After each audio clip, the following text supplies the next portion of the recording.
Las ideas de Kant se llevaron a la práctica primero en la Sociedad de las Naciones y después en la ONU, y ya vimos lo que pasó. Las ideas propuestas por Kant en la paz perpetua.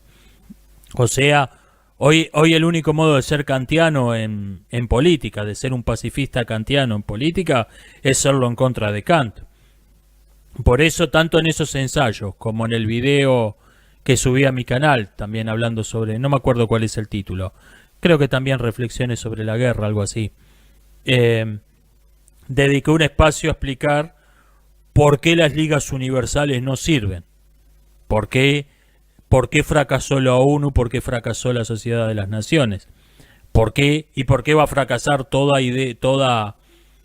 nuevo proyecto que esté basado en la misma idea, va a fracasar por las mismas razones.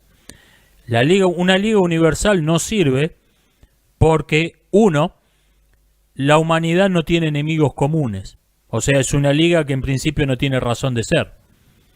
Y dos, para ser universal, para que se sume todo el mundo, para que se sume un régimen fundamentalista religioso y una democracia laica ocupen ambas una banca, los estatutos de la liga tienen que ser tan vagos, tan amplios, tienen que comprometer a los socios a tan poca cosa, que de hecho es lo mismo que no exista.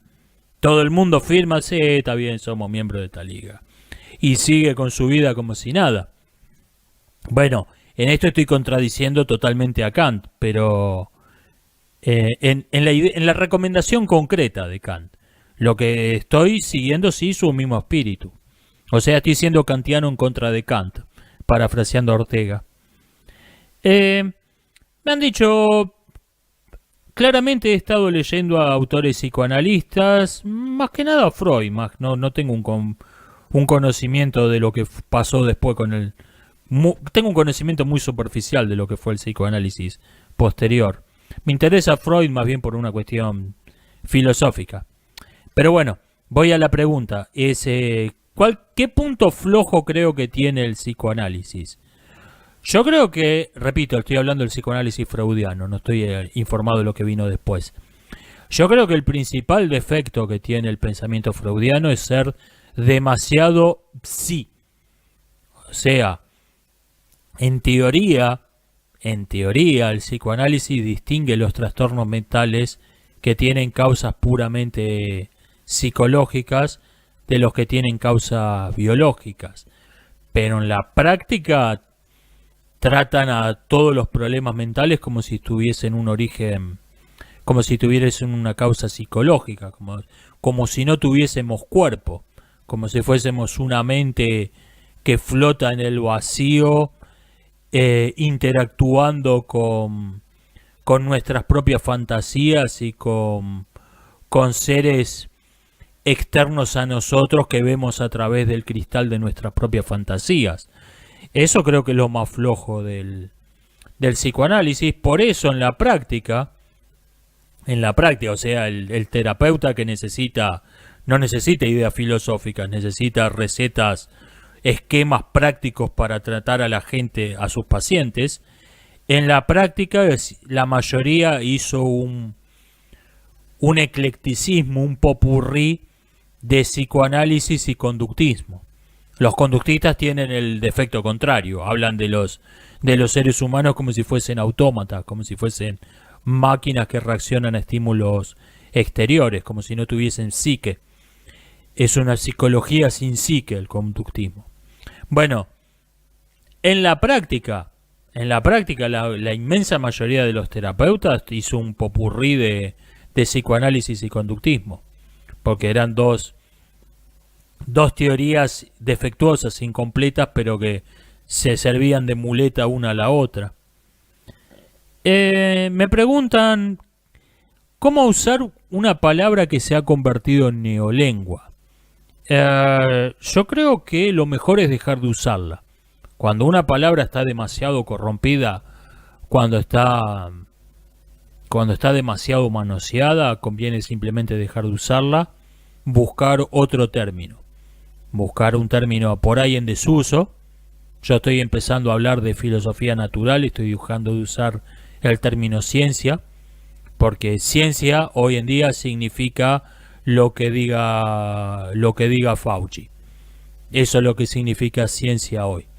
Entonces estoy trayendo del olvido el término filosofía natural, que es como se la llamó durante siglos, y nunca entendí que tenía de malo ese término, por qué dejó de usarse.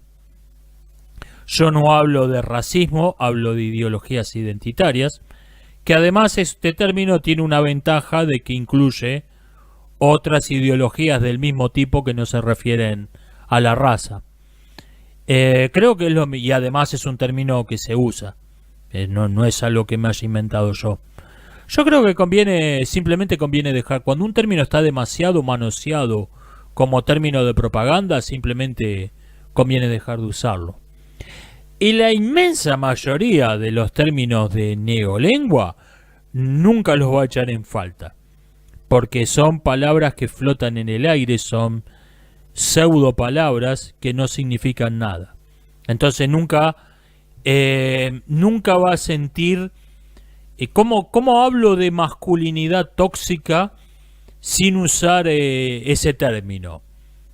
No hable. No existe tal cosa como la masculinidad tóxica. Entonces simplemente, y esto me refiero al 99% de esas palabrejas, simplemente deje de usarlas. No hay ninguna circulación real donde necesite una palabra. No, es muy pocos casos son donde realmente, ok, esta palabra no puedo seguir usándola, necesito otra que signifique lo mismo. Son unos pocos casos y bueno, arréglese como pueda, la verdad no tengo mejor consejo que ese. ¿Qué pienso de la sobrepoblación carcelaria? La sobrepoblación carcelaria no es un problema, es un síntoma. O sea, si vos tenés las cárceles atestadas, hay dos opciones. O tenés niveles catastróficos de crimen, o tenés pocas cárceles, o tenés un sistema judicial que está metiendo presos a gente que debería estar suelta. En cualquier caso, la sobrepoblación carcelaria la sobrepoblación carcelaria no es el problema, es un síntoma que te está indicando que hay algo que no está funcionando ahí. Pienso que los presos deberían trabajar en las tareas propias de la prisión, limpiar, baldear, lavar la ropa, a reparar algunas cuestiones, reparar algo que se haya roto, y cocinar, etcétera, y para aprender un oficio. Ahí estoy de acuerdo con que los presos trabajen, pero que tener gente presa sea negocio es peligroso. Esto ya ha pasado históricamente, es peligroso. Que alguien esté ganando dinero gracias a que hay gente presa es peligroso.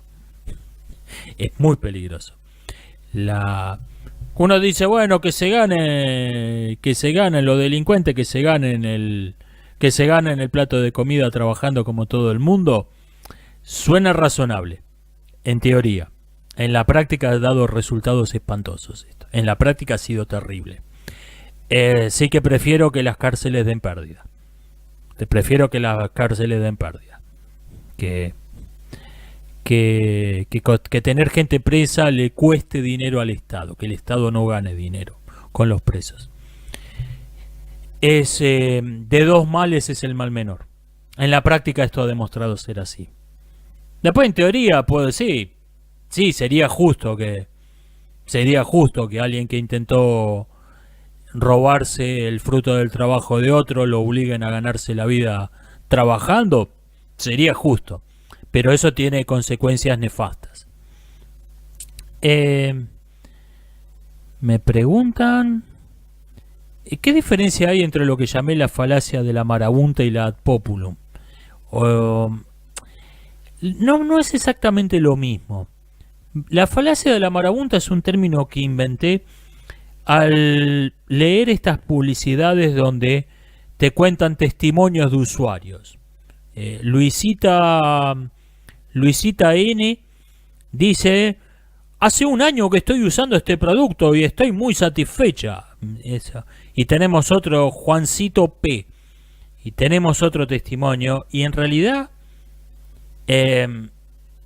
todos esos testimonios no te dicen otra cosa que hay gente que, supuestamente, si son verdad, hay gente que usó este producto y le gustó. Bueno, o sea, es un producto. Supongo que alguien lo va a comprar, si no, no lo estaría vendiendo. Esa acumulación de testimonios de usuarios no tiene más peso que la publicidad misma. Hay otra clase de argumentos que sí suman. Hay otra clase de argumentos que dan peso. Que dan peso, que cada uno aporta algo al anterior.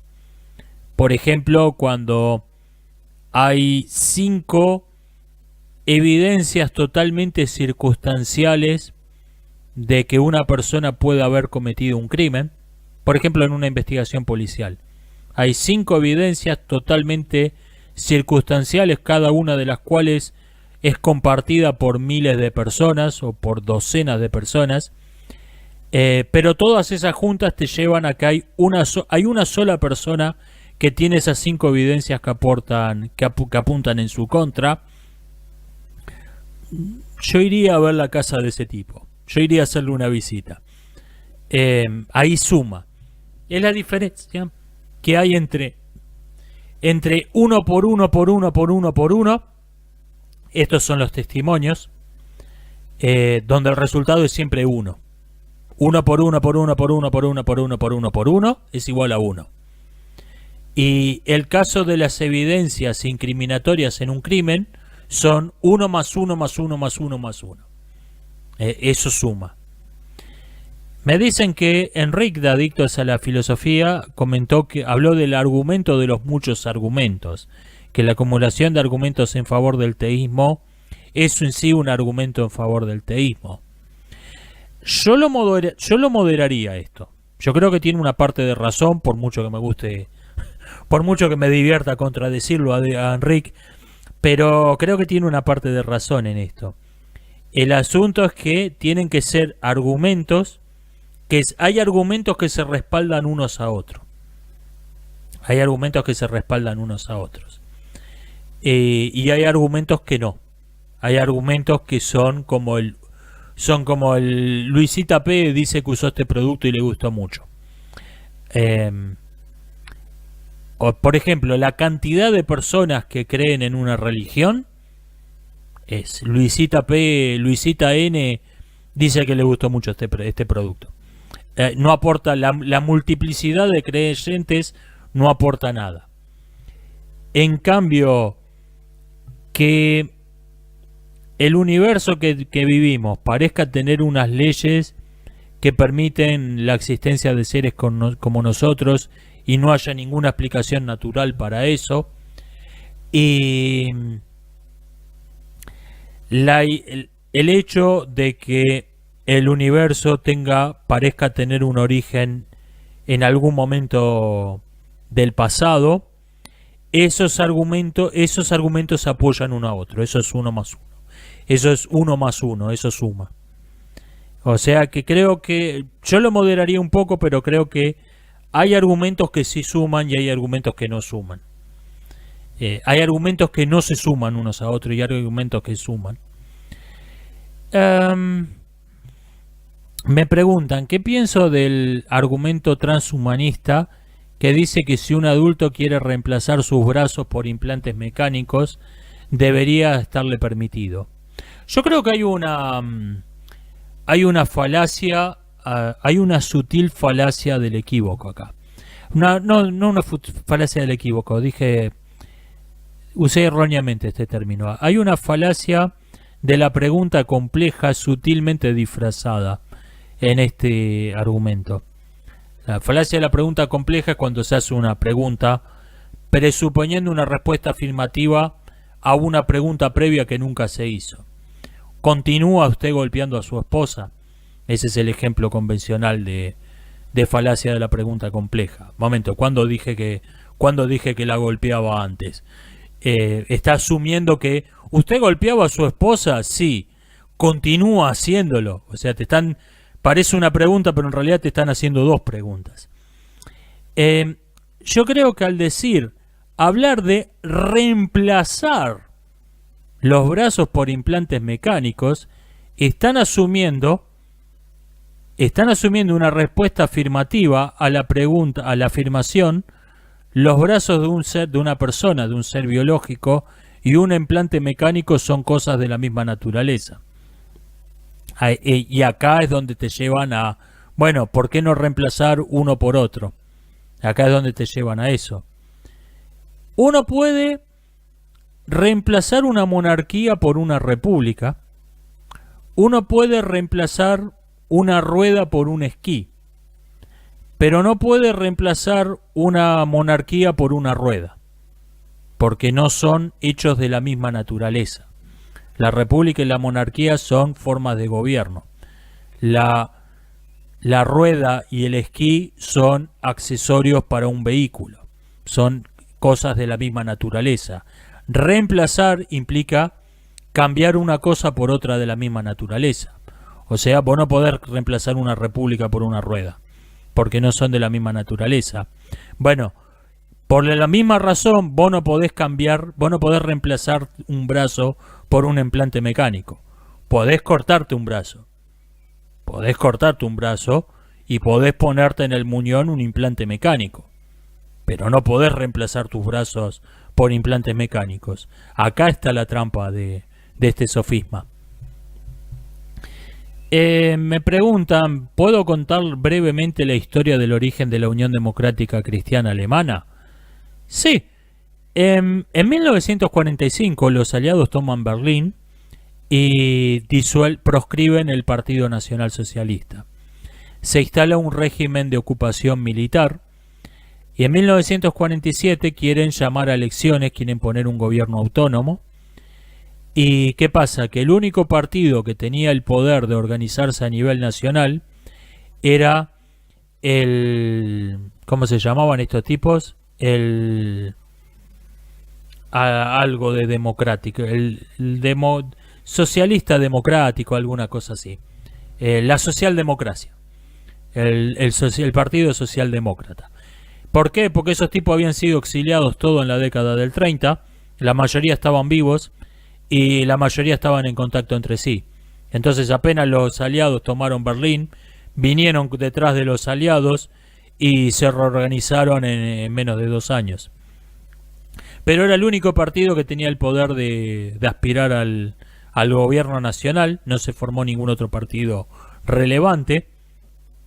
Era un partido que tenía el apoyo de poco más de un cuarto de la población, no era un partido muy popular.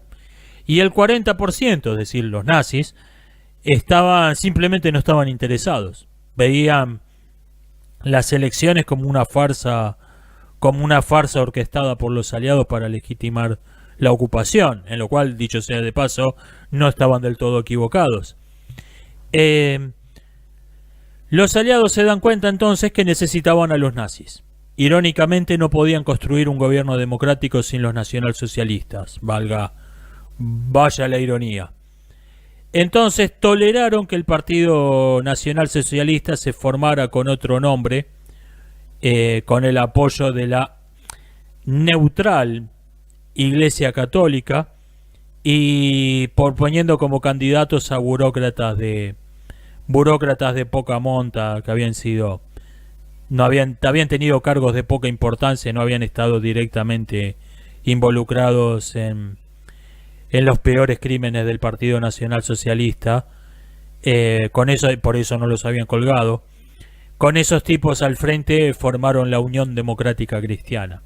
Y los aliados pretendieron que no se daban cuenta que era el partido nazi con otro nombre, porque necesitaban al partido nazi.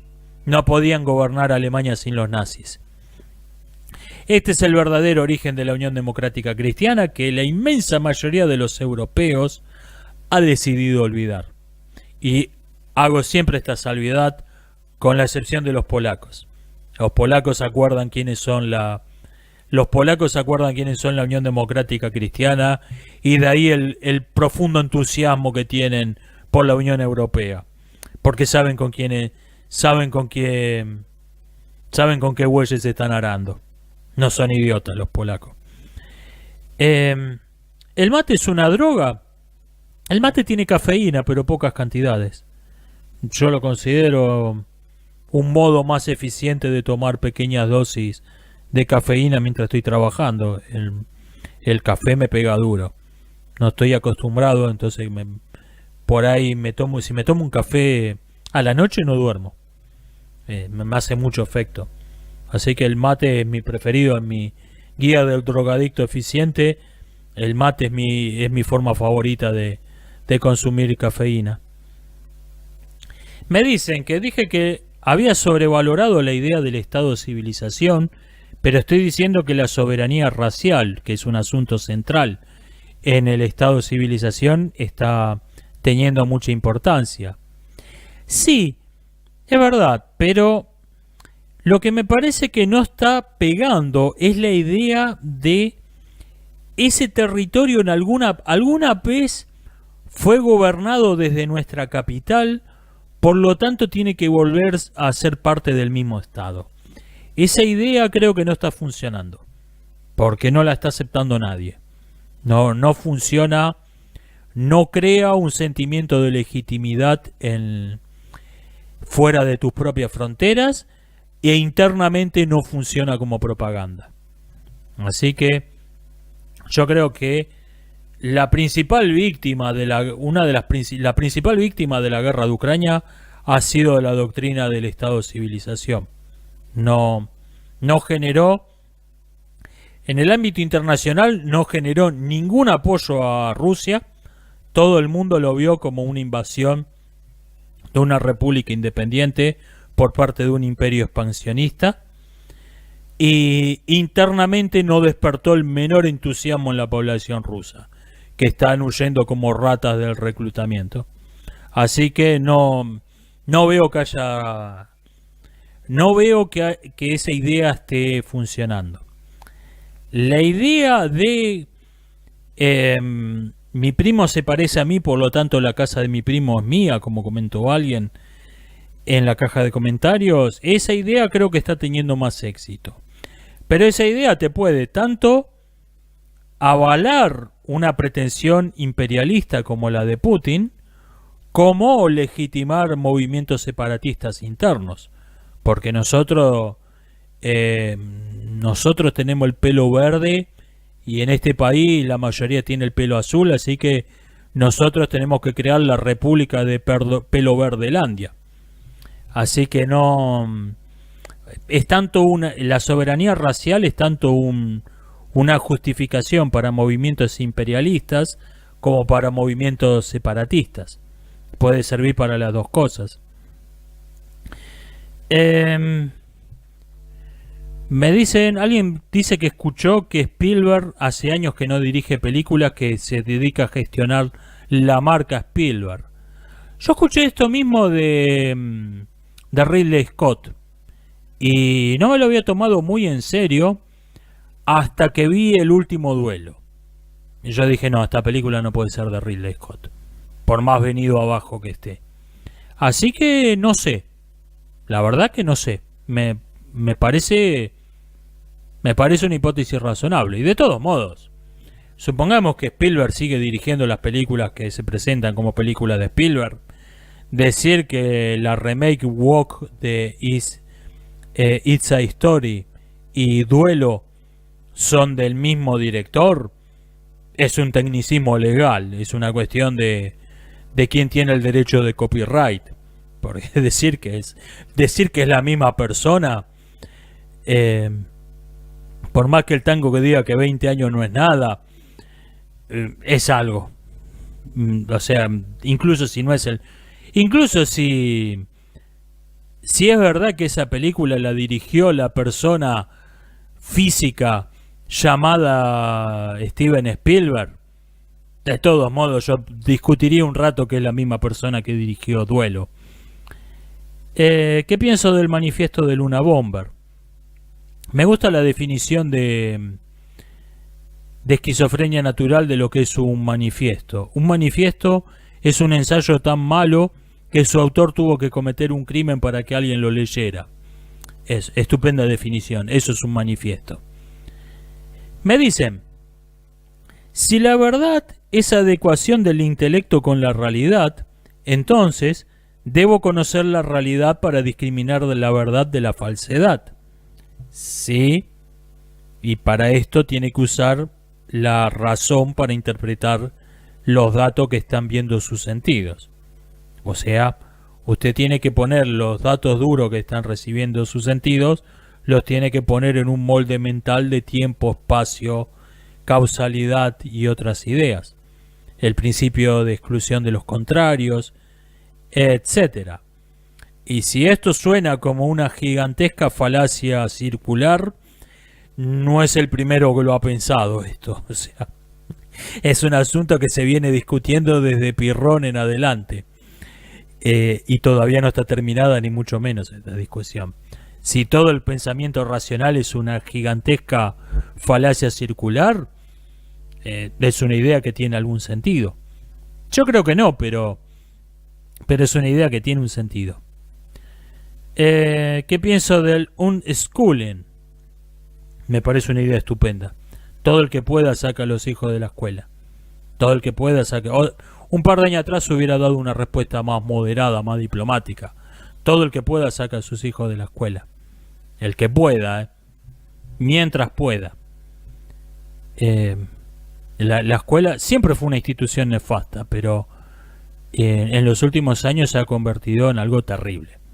Mande hoy en día, y esto no es una hipérbole, esto que voy a decir es totalmente literal, manda a sus hijos de 7 o 8 años a un club de strippers antes que a una escuela.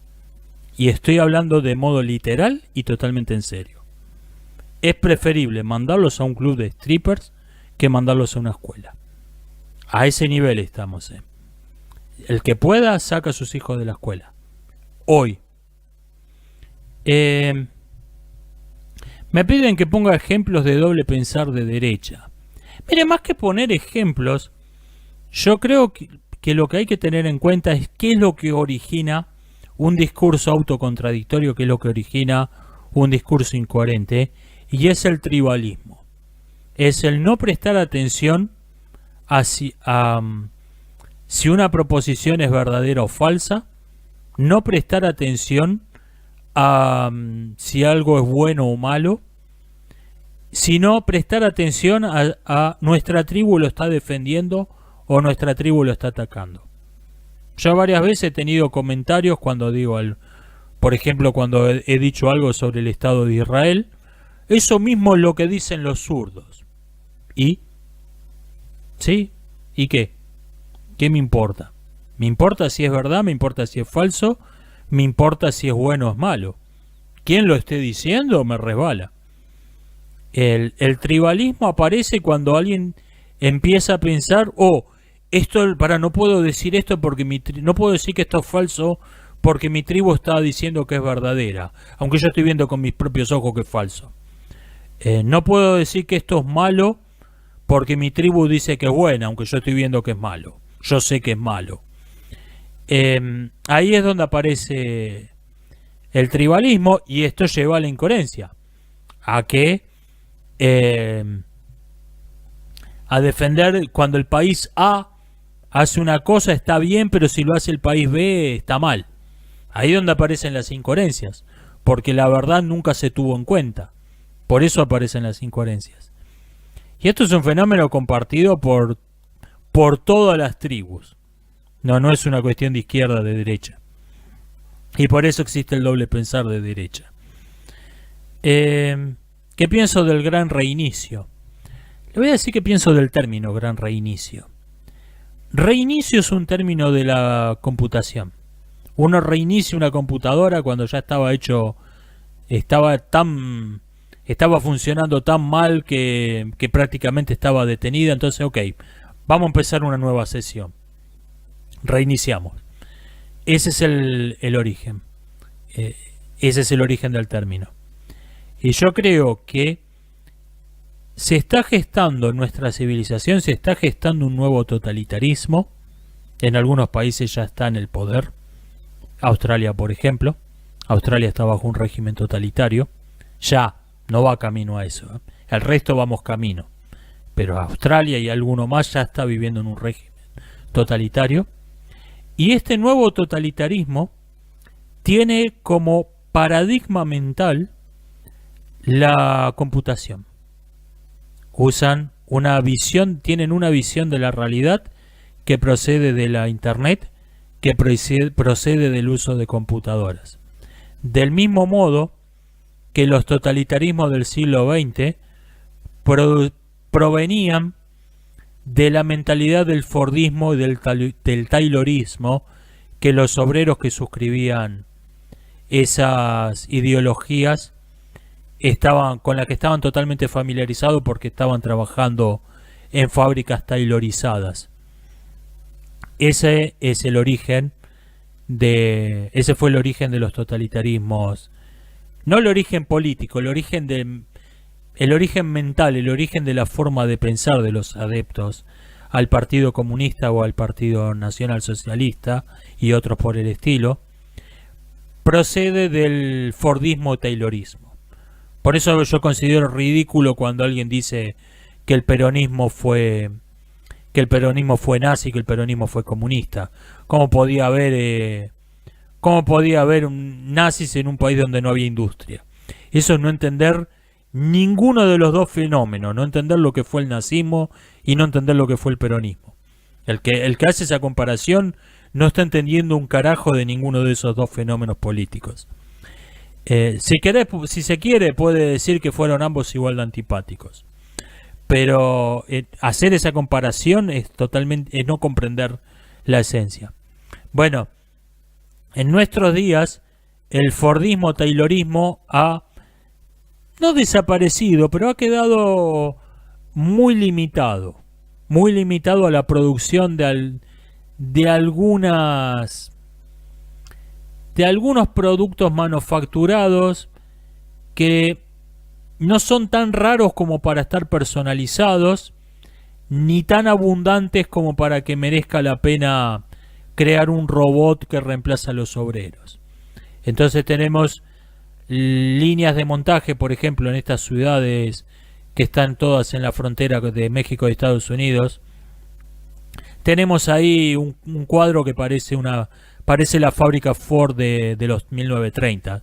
Tenemos una línea de montaje con personas haciendo trabajos totalmente mecánicos, totalmente robóticos, simplemente porque sale más barato que poner un robot que lo reemplace.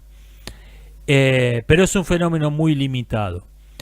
Lo que hoy está colando, lo que está entrando lo que está metiéndose en la cabeza de la gente, es la mentalidad de las computadoras.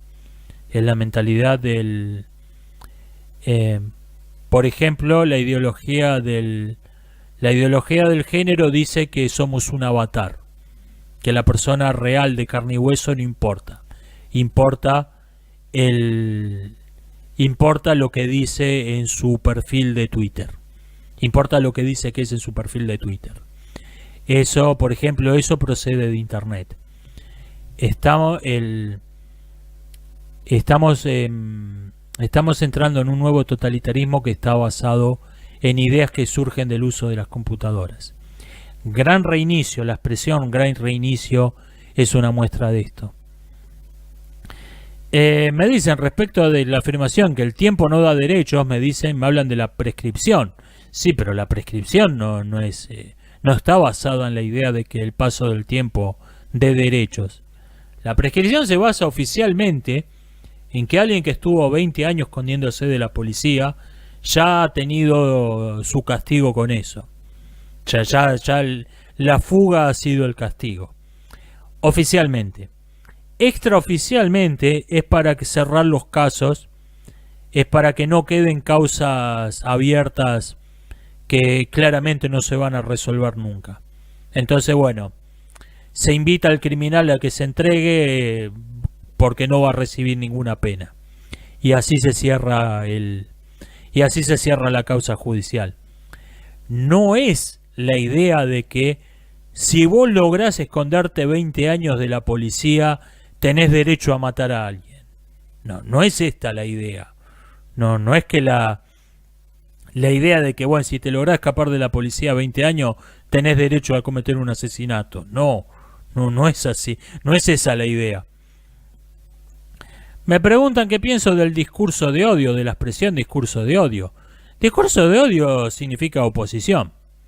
Es un eufemismo. Cuando quien dice hay que censurar el discurso de odio, hay que perseguir al discurso de odio, lo que está diciendo es hay que censurar a la oposición, hay que perseguir a los opositores. Es simplemente eso significa, no significa ninguna otra cosa. Discurso de odio es oposición. Es un modo propagandístico de llamarla a la oposición. Me preguntan, ¿las multas afectan especialmente a los pobres? ¿Habría algún otro modo de reemplazarlas? En algunos países no son muy amigos de la multa por este mismo motivo y te meten preso tanto por no solo por delitos graves, sino por delitos pequeños. Lo cual tiene sentido. O sea, un cartonero se emborracha tomando un tetrabric y deja el carro atravesado cortando una calle, un día preso. Elon Musk viene en uno de sus 500 jets privados, pasado de polvos mágicos colombianos, y dejó el jet cruzado en una pista que no se pudo usar en todo el día, un día preso. O sea, un día en cana es un día en cana para el cartonero y para Elon Musk. La cárcel es lo más democrático que existe. Y si no, otro modo, si se quiere conservar la idea de la multa para los delitos pequeños y la cárcel para los delitos importantes, es lo que hacían en Canadá hace unos 15 años, no sé si esto seguirá siendo así, que era la multa. No estaba, por ejemplo, las multas de tránsito no estaban en dólares canadienses, sino en un porcentaje del valor del vehículo con el que cometiste la infracción. O sea, supongamos que cruzar una luz en rojo, tenía una multa que era el 10% del valor del vehículo. Entonces, vos cruzabas una luz en rojo con un Fiat 600, la multa era el 10% de un Fiat 600. Y si cruzabas una luz en rojo con una Maserati, la multa era el 10% de una Maserati. Esto, lo que pasa es que acá yo cuando escuché esto, lo primero que pensé es que en Argentina, por lo menos en Buenos Aires, la gente compraría autos que valen 2 pesos para hacer cualquiera. O sea, poné ese sistema en Buenos Aires y todo porteño se va a comprar un Renault 12. Creo que hay una cuestión cultural acá por la que no funcionaría, pero en teoría suena como un sistema interesante. Y si no, repito, cárcel para todos los delitos. La cárcel es lo más democrático que existe. Condena, o sea, no que le vas a meter un año preso a alguien porque estacionó mal, pero 2 horas preso. Una persona que dejó el auto estacionado en doble fila, 2 horas preso. O sea, gradualo al ni siquiera un día, fracciones de un día, y aplicarlo para todos los delitos, sea un parricida o un tipo que estacionó en doble fila. Ese creo que sería el método más razonable.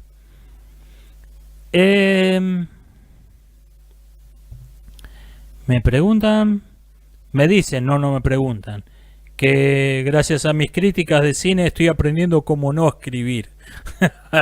Muy útil aprender cómo no escribir. De todos modos, esto están estos canales satíricos como Terrible Writing Advice que mencionaba antes, que te están enseñando a escribir en realidad, pero lo hacen en vez de hacerlo de un modo directo, pedagógico, como Taller de Corte y Corrección o El Sur Taller Literario, 2 canales que recomiendo, por cierto, lo hacen de modo satírico, diciéndote como elogiándote consejos terribles. Es otra forma de enseñar. Una idea interesante para escribir una novela sería escribir la best story ever de Terrible Writing Advice, como primer borrador, o sea, hacer todo lo que recomienda y después, bueno, esto es lo que no tiene que ser mi novela. Ese sería un experimento interesante. Esto ha sido todo por hoy, nos estamos viendo, hasta la próxima.